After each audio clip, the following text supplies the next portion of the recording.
Hello everyone, welcome to Abhipedia. I hope you all are doing great. My name is Akshay Soni, your reasoning mentor.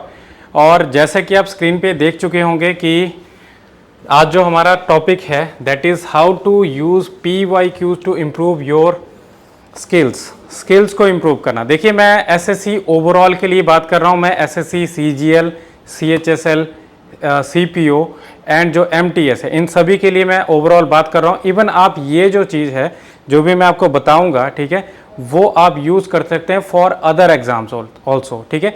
ज़रूरी नहीं है कि आप reasoning के लिए ही इसको यूज़ करो, आप अलग सब्जेक्ट्स के लिए भी इसको यूज़ कर सकते हैं। तो ये एक स्ट्रेटेजिक वीडियो रहेगी, एक मेंटोरशिप वीडियो रहेगी।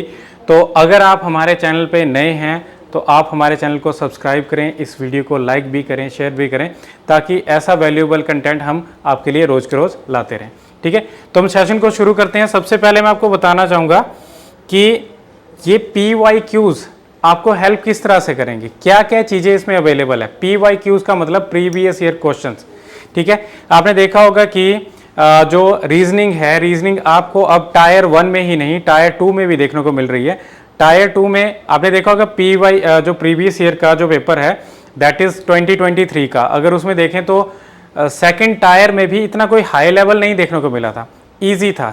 मैं CGL की बात कर रहा हूँ, CGL का कोई इतना ज़्यादा हाई लेवल नहीं था, बट उसमें आपको एक चीज़ देखने को जरूर मिली थी कि उसमें आपको जो टॉपिक्स आप वहाँ से कवर कर रहे थे वो आपको कुछ नए टॉपिक भी देखने को मिले थे जो कि यूजुअली आपको CGL या आपको SSC एग्जाम में देखने को नहीं मिलते, ठीक है। तो सबसे पहले तो आपको मैं बताना चाहूँगा कि ये किन चीज़ों में आपको हेल्प करता है। देखिए यहाँ पे आपके सामने अवेलेबल है, स्क्रीन पे अवेलेबल है, क्या क्या चीज़ है। देखिए एक तो आप अगर मान लीजिए पहली बार एग्ज़ाम दे रहे हैं तो आपको क्या करना चाहिए, आपको पहले एनालाइज करना चाहिए कि एग्ज़ाम का पैटर्न क्या है, ठीक है। मैं सिंगल एक सब्जेक्ट की बात नहीं कर रहा, आपको जितने भी आपके सब्जेक्ट आते हैं एग्जाम्स में, जैसे कि अगर हम SSC की ही बात करें तो क्या आएगा उसमें रीजनिंग आएगा, उसमें इंग्लिश आएगा, उसमें क्वांट आएगा, ठीक है। तो और उसमें GS रहता है। तो ये सारे सब्जेक्ट जो है उनका पहले देखो पैटर्न क्या है, कितनी उसमें कहीं पे वेटेज वगैरह के बारे में तो नहीं बताया। अगर नहीं बताया तो देखो उसमें कि कितने टॉपिक्स हैं, टोटल टॉपिक्स कितने हैं, कितने हमें कवर करने, कितने हमारे कवर जो है जिन पे हमें ज़्यादा फोकस नहीं करना है और किन पे हमें कम फोकस करना है। तो इन चीज़ों पे ध्यान देना। एग्ज़ाम का पैटर्न आपको पता चलेगा, कितने क्वेश्चन आते हैं, ठीक है, क्वेश्चंस कितने हैं और उनका लेवल कितना है। देखिए ये सेकंड लेवल कितना है। जैसे कि मैंने आपको बताया कि SSC में रीजनिंग जो है इतनी ज़्यादा टफ नहीं आती, आप कर सकते हो। अगर आपने एक बार गो थ्रू किया होगा पूरे सिलेबस को भी तो पहली बार में भी आप उसमें से, अगर आपने इतना ज़्यादा फोकस भी नहीं किया होगा फिर भी आप उसमें 15 क्वेश्चन कर पाओगे आउट ऑफ 25, ठीक है। बिना कोई ज़्यादा एफर्ट्स लगाए आप कर सकते हैं, बट वो जो है तभी होंगे जब आपने उसको गो थ्रू किया होगा, सभी सिलेबस को गो थ्रू किया होगा, ठीक है। एग्जाम का लेवल इससे पता चलेगा कि कितना उसमें टफ आ रहा है कि इसमें जो है इजी आ रहा है, इजी, और इसके बोल सकते हो कि टफनेस ऑफ एग्जाम, ये आपको पता चलेगा कितना उसका लेवल है, ठीक है। सेकंड इसमें नेक्स्ट देखिए important and not important topics, ये भी मैं आपको ऑलरेडी अभी बता चुका हूं। इंपॉर्टेंट टॉपिक कौन से हैं, जैसे कि रीजनिंग की बात करें तो इंपॉर्टेंट टॉपिक वो बन जाते हैं जो कि बार बार रिपीट हो रहे हैं। एग्जाम्पल के लिए एनालॉजी हो गया, और साथ ही साथ आप देखिए इसमें जो क्लासिफिकेशन हो गया और नंबर सीरीज, ये बहुत इंपॉर्टेंट टॉपिक बन जाते हैं। साथ ही साथ आप इसमें देखिए कि आपको इसमें जो टॉपिक देखने को मिलेंगे वो हैं आपके कोडिंग डिकोडिंग, ब्लड रिलेशन वगैरह, ये बार बार रिपीट होते रहते हैं,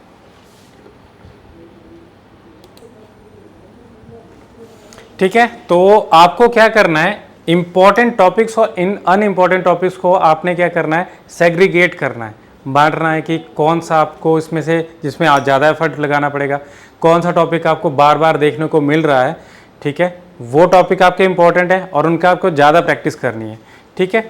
और नॉन इम्पॉर्टेंट टॉपिक्स, वो टॉपिक्स जिनके आपको एक तो बार बार आपको देखने को नहीं मिल रहे, सेकंड वो आप एक बार में देख के ही कर पा रहे हो। जैसे एग्जाम्पल के लिए मिरर इमेज और वाटर में इतना ज़्यादा एफर्ट नहीं लगाना पड़ता, एक बार में देख के ही आप उसको बता सकते हो, ठीक है।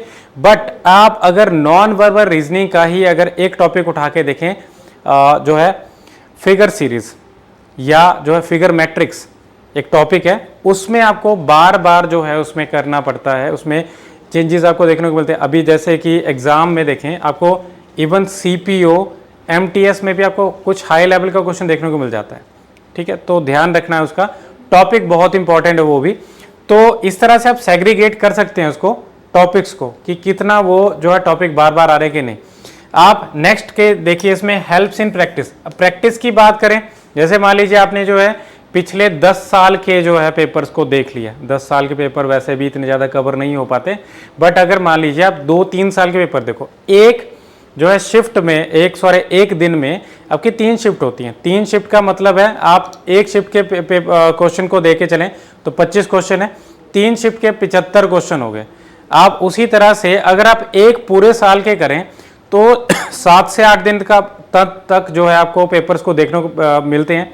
तो 7-8 दिनों में आपके कितने ज़्यादा क्वेश्चन बन जाएंगे, बहुत सारे क्वेश्चन आपके हो जाएंगे, और प्रैक्टिस के थ्रू जो है आपके स्किल्स भी इंप्रूव होंगे। तो ऑटोमेटिकली जैसे मैंने आपको कहा था कि ये स्किल इंप्रूवमेंट में आपको हेल्प करेगा, आप जो है एग्जाम को क्लियर करने में आपको हेल्प करेगा। देखिए, और साथ ही साथ देखिए एनालिसिस की बात करें, पिछले साल का कैसा पेपर था, अगले साल का कैसे पेपर बन सकता है, ठीक है, और आप जो है उसमें कितना जो है कवर कर पा रहे हैं, कितने जल्दी जो है क्वेश्चन को कर पा रहे हैं, कितना आपका सिलेबस कवर हुआ है, वो एनालिसिस आपको इससे मिलता है इन PYQ से। जैसे कि मैंने आपको बताया पिछले साल का कैसे पेपर था, उसके बेस पे आप एक स्ट्रेटजी बना सकते हो, फ्यूचर स्ट्रेटजी, कि ये टॉपिक मैंने किए हैं, पिछले साल ये आए थे, हो सकता है कि नेक्स्ट ईयर भी बने, जो भी आपका अपकमिंग जो एग्जाम है उसमें भी देखने को मिले। तो ये स्ट्रेटजी आपको इसमें हेल्प करेगी। जो भी एग्जाम है, जो भी आपने टॉपिक कवर किया, जो भी आप जो सब्जेक्ट लेके चले, उसमें आपको फ्यूचर स्ट्रेटजी बनाने में हेल्प करेगी।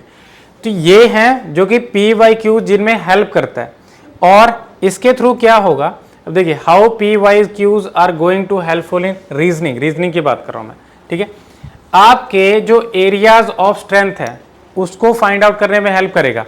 PYQs, एक बार आपने पेपर देखा, जितना आपने टाइम किया, टाइम लिमिट के अकॉर्डिंग उसको करके देखा, जैसे मान लीजिए 25 क्वेश्चन है, आपने उसमें टाइमर लगा दिया कि 20 जो है मिनट में करने, या 20 मिनट, मैंने बहुत ज़्यादा बोल दिया, 15 मिनट में करने।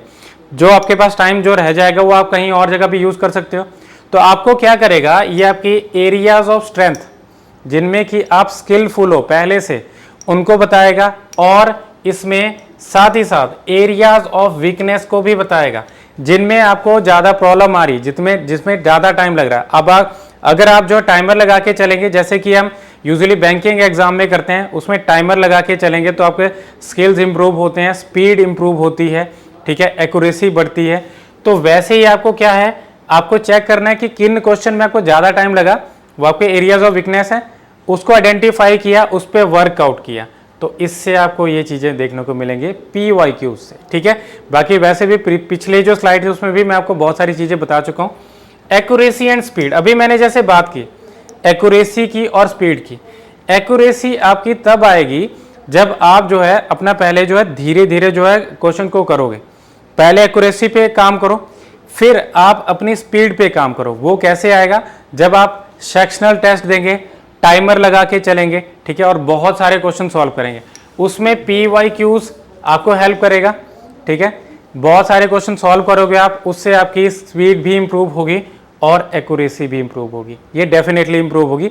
आप एनालिसिस भी कर सकते हैं कहाँ पे आप जो है लैग कर रहे हैं, कहाँ पे आपकी स्पीड अच्छी है, ठीक है। आप ऑनलाइन जैसे टेस्ट देते हैं तो ऑनलाइन टेस्ट में तो ऑलरेडी ये चीज़ें अवेलेबल होती है, कितने सेकंड आपके यहाँ पे लगे, कितने सेकंड आपके जो है, जैसे कि अगर हम रीजनिंग का क्वेश्चन लेके चलें, इसमें एनालॉजी का, तो एनालॉजी का मान लो नंबर की एनालॉजी, उसमें कितना ज़्यादा टाइम लगा, कितना जो है टॉपर का टाइम है, तो एनालिसिस आप चेक कर सकते हैं वहाँ पे भी, ठीक है।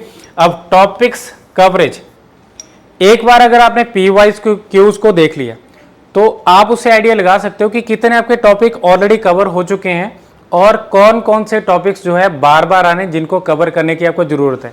तो ये टॉपिक कवरेज में भी आपको बताएगा।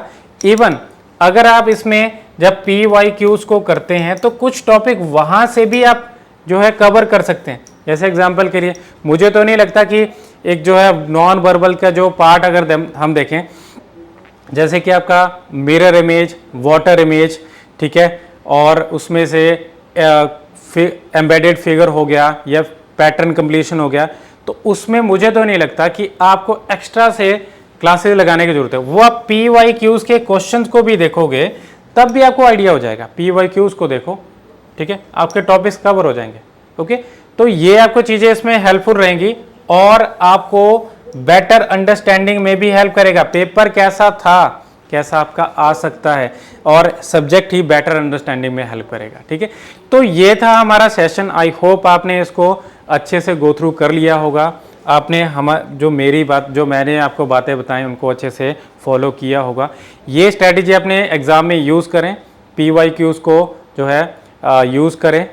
आप जो भी एग्ज़ाम प्रिपेयर कर रहे हैं उसके लिए all the best, and that is all for now. Thank you so much for your cooperation, and be sure to like this video and subscribe our channel, और शेयर भी कर दें ताकि हम ऐसा वैल्यूएबल कंटेंट आपके लिए बार बार लेके आते रहें।